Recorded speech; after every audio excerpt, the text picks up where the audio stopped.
Vienas Alytaus politikas jau pusantrų metų bylinėjasi su kavinės apsaugos darbuotoju. Siekia įrodyti, kad apsauginis jam sulaužė kaukolę.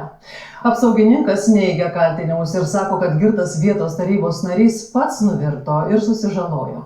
Jaunas politikas teismui skundėsi prasta sveikata, nors praėjus keliems mėnesiams po kaukolės lūžio dalyvavo sporto varžybose.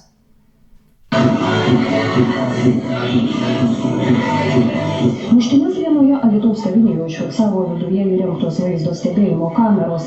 Prie vieno stalelio stovi Alytaus rajono tarybos narys Lukas Grigaravičius. Pro šalį eina kiti baro lankytojai, vyrai susistumdo, tada į darbą paleidžiami kumščiai. Su Demokratų sąjunga vardan Lietuvos į rajono valdžią patekęs politikas puola ant žemės nugriuvusį vyrą, ateina kavinės apsaugos darbuotojas ir nutempia tarybos narį toliau nuo muštynių.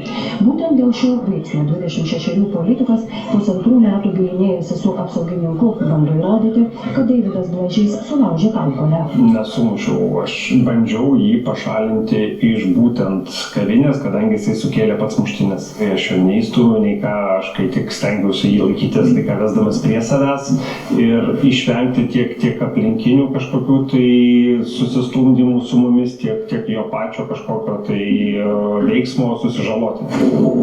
Šiandien Varėnos teisme kaltinamasis ir nukentėjusysis susitiko, byla artėja prie nuosprendžio paskelbimo. Politikui Grigaravičiui medikai išties buvo nustatę kaukolės lūžimą, tačiau ar ją susilaužė netyčia krisdamas, ar pastumtas apsaugos darbuotojo, dar neaišku. Iš kavinės tarybos narį išvežė greitosios medikai, jam nustatytas beveik 2 promilių girtumas. Aš atsimenu viską, iš tikrųjų sunku kažką komentuoti, kol vyks teisminis procesas. Jisai buvo inicijuotas pagal faktą, sakykime taip.